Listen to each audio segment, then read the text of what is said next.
आप सभी को मेरा मैत्रीपूर्ण नमो बुद्धाय जय भीम। मैं आप सभी का स्वागत करता हूँ अपने इस यूट्यूब चैनल में, जिसका नाम है एक कदम बुद्ध के धम्म की ओर। और आशा करता हूँ कि आप सभी लोग स्वस्थ होंगे। और आज जो हम जानने वाले हैं वह भाग भी आपने पढ़ा होगा। जैसा कि आप सब लोगों को पता है कि डॉक्टर बाबा साहब अम्बेडकर द्वारा बुद्ध और उनका धम्म जो ये किताब लिखी गई है, इसके बारे में हम समझने की कोशिश कर रहे हैं। यह उसी कड़ी का आज का ये 33वां भाग है। आज हम पुस्तक के पहला ही खंड हमारा चल रहा है, उसका जो भाग है उनकी शिक्षा में समानता क्या थी और विषमता क्या थी। यानी जो बाकी की लोगों में समानता दिखती है, बाकी की शिक्षाओं में क्या और बुद्ध की शिक्षाओं में कुछ समानता दिखती है, तो वह समानता क्या है? दिखती है मगर है नहीं।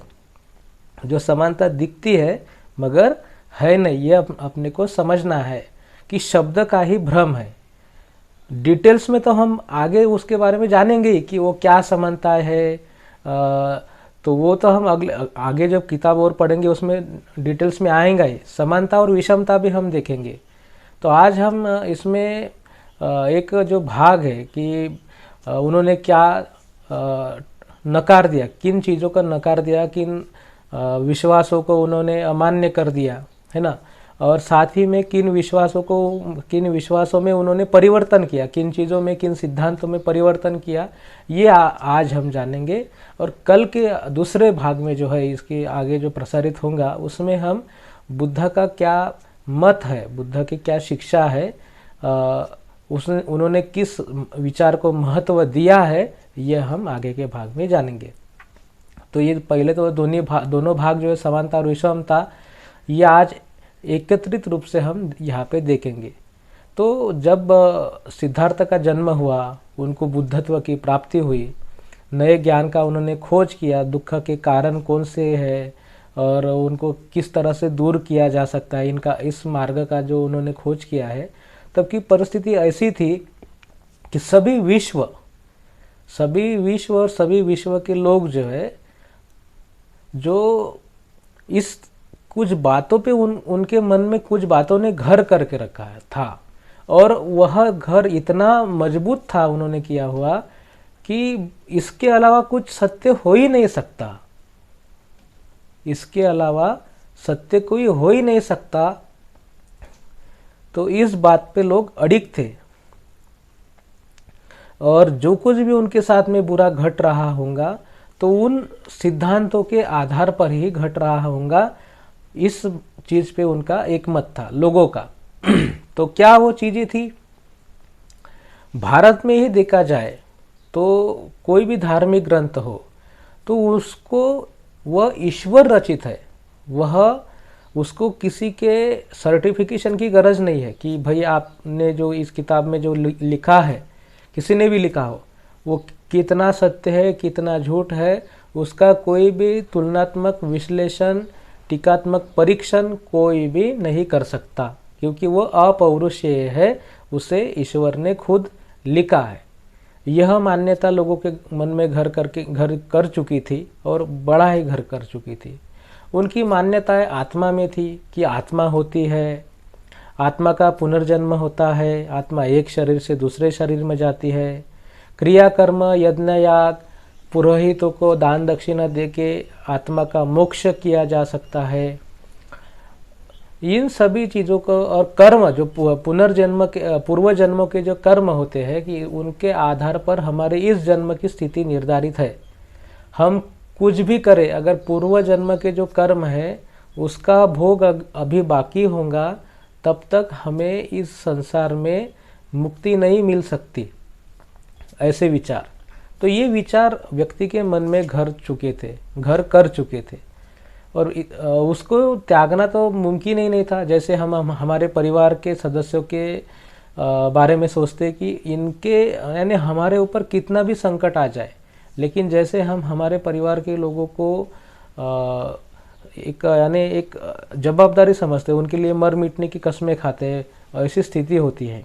तो उसी समान उन सिद्धांतों को जो हम लाखों करोड़ों जो सिद्धांत है ईश्वर होंगे, है ना, तो उन सभी सिद्धांतों को, सभी विचारों को हम बहुत से सालों से ढोते आ रहे थे मन में।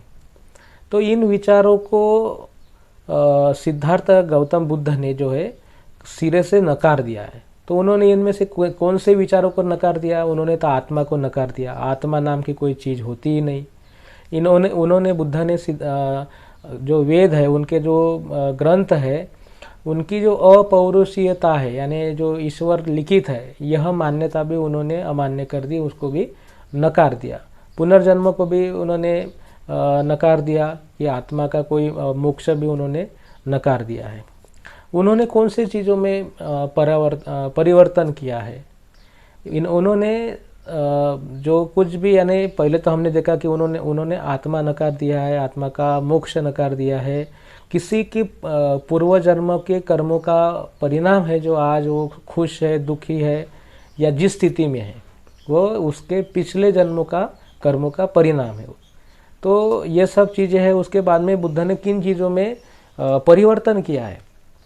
तो उन्होंने कर्म सिद्धांत में परिवर्तन किया है। इस समानता दिखती है। बुद्ध का कर्म सिद्धांत वास्तविक जीवन पर आधारित है।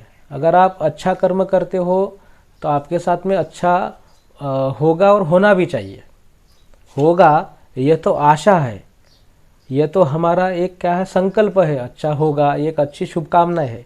लेकिन होना चाहिए, यह हमारी जवाबदारी है। यह बुद्ध हमें सिखाते हैं। कैसे सिखाते हैं, मैं आपको आगे बताने ही वाला हूँ। दूसरा, उन्होंने पुनर्जन्म जो होता है, व्यक्ति का पुनर्जन्म, जैसे आत्मा का पुनर्जन्म, वहाँ हमने देखा जो सिद्धार्थ गौतम बुद्ध ने नकार दिया है। तो बुद्ध ने पुनर्जन्म की संकल्पना स्वीकारी है, लेकिन पुनर्जन्म किसका? जिस घटकों से हमें कोई भी चीज़ निर्माण होती है, कोई भी वस्तु निर्माण होती है, जो जीव है, सजीव व्यक्ति है, तो उसकी निर्मित जिन घटकों से होती है, आत्मा को छोड़कर जो भौतिक घटक है, जो दिखते हैं, जैसे उष्णता हो गई, जल हो गया, वायु हो गया, भूमि हो गई, तो इन जो घटकों से एक सजीव की निर्मित होती है, तो उन घटकों का पुनर्जन्म होता है। वो कैसे होता है, किस तरह से होता है, वह हम आगे इसका विश्लेषण करेंगे, क्योंकि आगे इस पे इन सभी विषयों पे जो है ना, एक अलग ही भागों में वो चर्चा की गई है बाबा साहब अम्बेडकर द्वारा। बुद्ध के विचार इन विषयों में क्या थे, वह भी किताब में दिया है, तो वो भी हम आगे जानेंगे।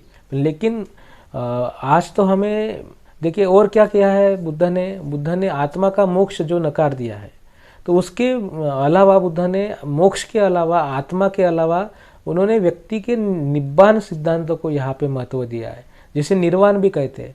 निर्वाण को लोग मृत्यु हो जाना कहते हैं, मृत हो जाना, मर जाना।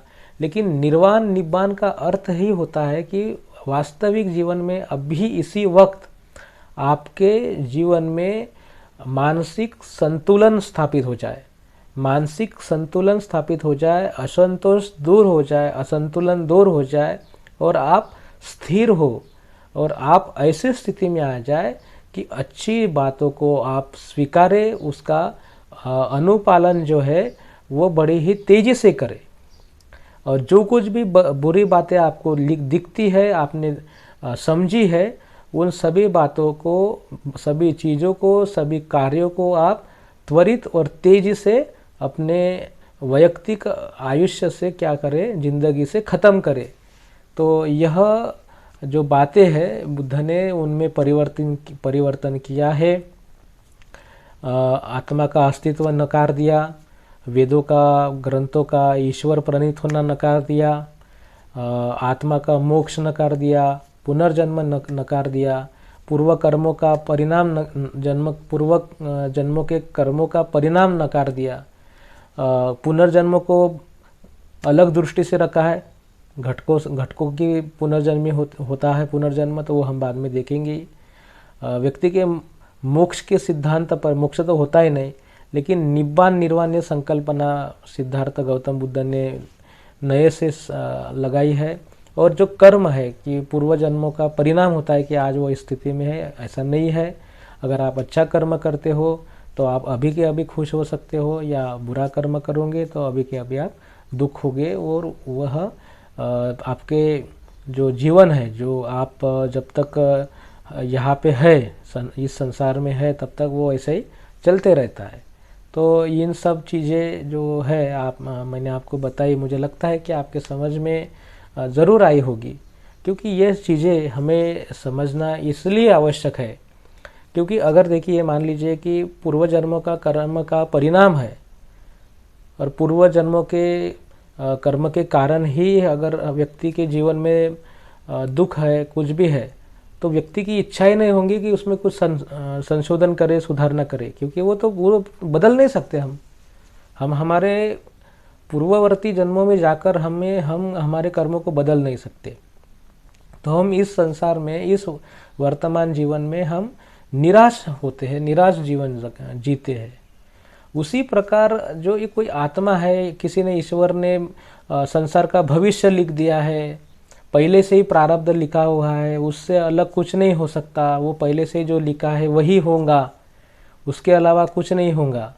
तो ये सभी जो चीज़ें हैं, तो इन सभी चीज़ों को बुद्ध ने नकार दिया है।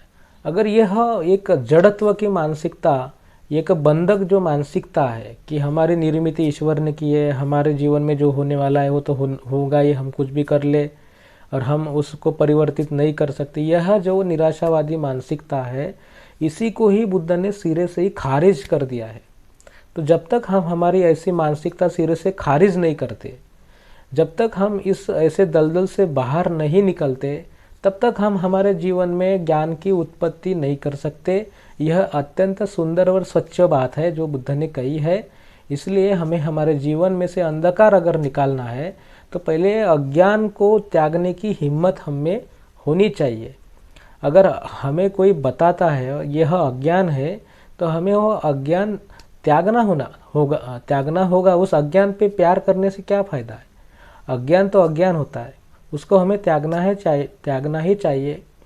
तो मैं आशा करता हूँ कि यह जो बातें मैंने आपको समझाई है, तो ये सभी बातें आप सभी को समझ में आई होंगी।